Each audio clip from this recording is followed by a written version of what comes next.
Hello， 各位好，我是 Vision Lab 修診所的阿修，歡迎來到我的頻道。今天我們要探討一個極具的矛盾現象。大家可以想象一下，當世界杯足球賽或是奧林匹克運動會的哨音響起時，體育賽事仿佛擁有一種神奇的魔力，能夠瞬間將全人類團結在一起。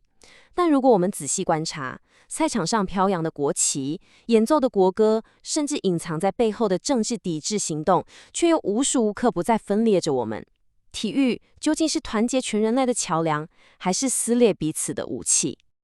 我們真的能將體育與政治完全分開嗎？這個核心問題正是全球知名的牛津大學辯論社近期一場激烈交鋒的主題。今天我們不帶任何既定立場，我會帶領各位以純粹客觀、中立且理性的分析視角，來徹底拆解這場充滿哲學與現實碰撞的頂級思辨。我們必須去理解，為什麼有一派人極力主張體育必須保持純粹，而另一派人卻堅稱體育永遠不可能脫離政治。這其實不只是一場關於比賽規則的討論，它更是一場關於人類社會本質的深度剖析。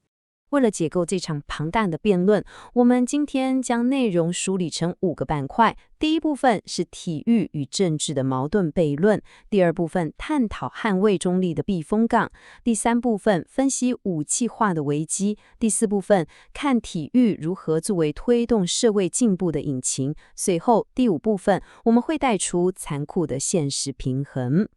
重點來了，我們直接進入第一部分，體育與政治的矛盾悖論。我們必須先搞清楚這種中立理想與現實認同之間的摩擦到底從何而來。體育賽事在最初的設定裡被賦予了一項神聖的使命，那就是成為一個去政治化的避難所。在這裡，我們不談國界，只談實力。但是，當運動員站上頒獎台的那一刻，他們代表的往往是國家的認同與深刻的歷史。正因如此，這場辯論的正方陣營堅定地認為，體育必須是一個由規則主導的中立避難所，碼表與計分板是唯一的標準。相對地，反方陣營則點出了一個無法回避的現實：只要參與體育的是擁有真實國籍與情感的人類，那麼體育就絕對是人類抗爭與社會現況的必然反應。我們繼續聊下去，進入第2部分，捍衛中立的避風港。為什麼正方會如此堅持規則至上，並且認為我們極度需要一個和平競爭的空間呢？正方主張賽事的進行應該完全由碼表來主導，而不是複雜的地緣政治。為了證明這一點，他們提出了一個非常經典的歷史案例。時間回到1998年的世界杯足球賽，當時美國與伊朗在現實社會中存在着極度深刻且緊張的政治對立。但是在綠茵場上，伊朗球員在賽前主動向美國球員獻上了象徵和平的白玫瑰。正方借由這個畫面證明了一件事。正是因為體育提供了一個絕對中立的框架，這些球員才有機會跨越國家的仇恨，純粹以人類的身份產生連結。辯論會上，正方的一位講者，同時也是威爾士足球協會的執行長，提出了一個非常發人深省的觀點：體育需要免於政治的干擾，因為在那裡，我們首先是以人類的身份相遇。他強調，國際體育組織並不是各國的外交部，像是國際足總或是國際奧委會，他們既沒有獲得民主程序的授權，也沒有足夠的客觀能力去仲裁全球的道德爭端。如果體育組織開始選擇性地對某些地緣政治衝突進行表態，他們就會失去最寶貴的中立性。而一旦失去了中立性，支撐整個體育制度運作的信任感就會徹底瓦解。接下來這一點超級重要，我們來到第3部分，武器化的危機。正方之所以極力要把政治趕出體育圈，是因為他們看透了國家力量劫持賽事的殘酷真相。正方嚴厲警告，擁有龐大資源的國家政府非常容易將體育轉化為政治工具。讓我們在腦海中快速回顧一條清晰的歷史時間線。1936年的柏林奧運，納粹政權將其變成了宣揚法西斯意識形態的劇場。1972年的慕尼黑慘案，恐怖分子利用奧運的極高曝光度來進行宣傳。1980年，多個國家發起抵制莫斯科奧運的行動。一直到2022年，中東國家透過舉辦大型賽事來轉移國際社會對其人權問題的關注。奧運和世界盃的舞台在歷史上已經一次又一次地被國家行為者無情劫持。談到這裡，我們必須面對一個驚人的數據。根據客觀的估算，卡達政府花費了高達2000億美元的天價資金來籌辦2022年的世界盃足球賽。2000億美元是什麼概念？正方尖銳地指出，這筆天文數字的支出，其核心目的絕對不單純是出於對足球運動的熱愛，它本質上是一場精密計算過的國際聲譽洗白工程。當一個國家可以動用2000億美元，透過購買體育賽事的主辦權來獲取國際合法性，借此掩蓋其內部的社會爭議時，體育就已經徹底淪為地緣政治的附庸了。這就是正方陣營所擔憂的最壞情況。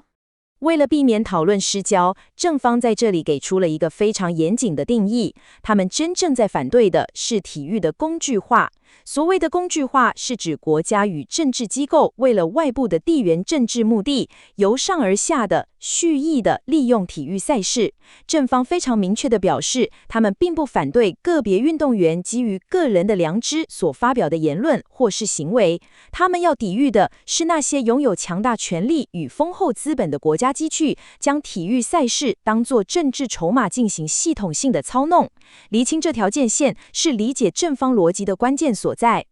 簡單整理一下剛剛的內容，正方極力防範國家機器的武器化，這套邏輯聽起來很合理，對吧？但這真的毫無破綻嗎？我們進入第4部分，推動社會進步的引擎，來聽聽反方如何展開強大的攻勢。反方提出了一個截然不同的命題：如果我們強制把政治從體育中剔除，這其實就等同於剝奪了弱勢群體的發言權。他們運用了幾個震撼人心的歷史案例來反駁。1936年，非裔田徑選手傑西·歐文斯在柏林奧運奪金，直接粉碎了法西斯的種族優越論。70年代，著名的乒乓外交成功融化了中美之間冷戰的冰霜。到了2005年，傳奇球星迪迪耶·德羅巴在更衣室裡的一段懇求，奇蹟般地促成了象牙海岸內戰的停火。反方精準地指出，在傳統政治手段徹底失敗的地方，體育卻取得了驚人的成功。誠如南非已故前總統納爾辛·曼德拉曾經說過的一段名言，體育具有改變世界的力量，它能以一種幾乎無可匹敵的方式將人們團結起來。反方深刻地詮釋了這句話的內涵，他們認為體育具備一種非常獨特的力量，能夠將那些在社會中被邊緣化的人群重新人性化。在種族隔離時期的南非，正是國際體育界的全面抵制，對該政權施加了強大的外部壓力。體育絕对不僅僅是娛樂而已，它是一種能夠跨越階級、種族與意識形態的通用語言，更是瓦解偏見與歧視最銳利的武器。反方更進一步提出了一個嚴肅的道德拷問：如果我們真的強制執行一套嚴格的政治歸政治、體育歸體育的規則，我們最終將會懲罰到誰？答案很殘酷，我們會懲罰到那些勇敢站出來對抗不公不義的運動員。以傳奇拳王穆罕默德·阿里為例，他因為堅定的反戰立場與宗教信仰，拒絕被徵召參與越戰。結果呢？他被無情地剝奪了拳王頭銜，並失去了拳擊生涯中最黃金的4年歲月。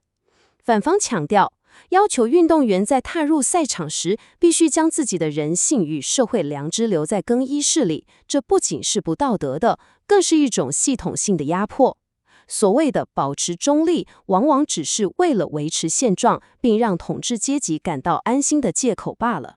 隨着辯論進入深水區，我們來到第5個階段，殘酷的現實平衡。我們必須將這場高維度的哲學辯論拉回當今高度商業化與資本運作的體育框架下重新檢視。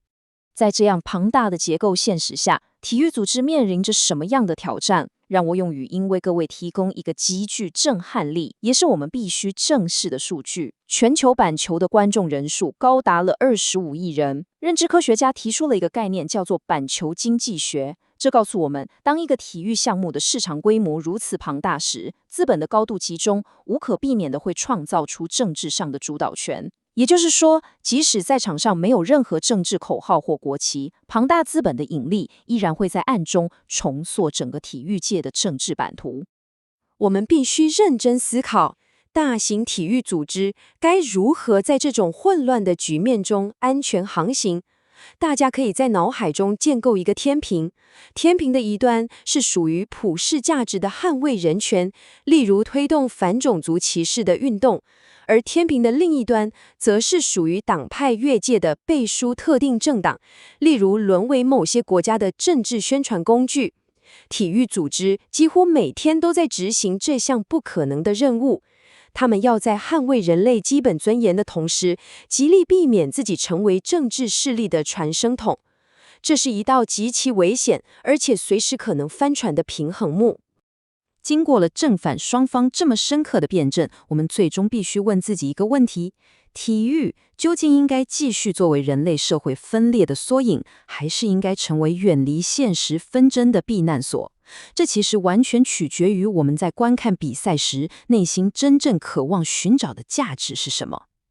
總結一下今天的重點：體育與政治的糾結是無可避免的現實，我們必須警惕國家機器對賽事的惡意操弄，但同時也要認知到，體育本身就是打破偏見、推動社會正義的強大引擎。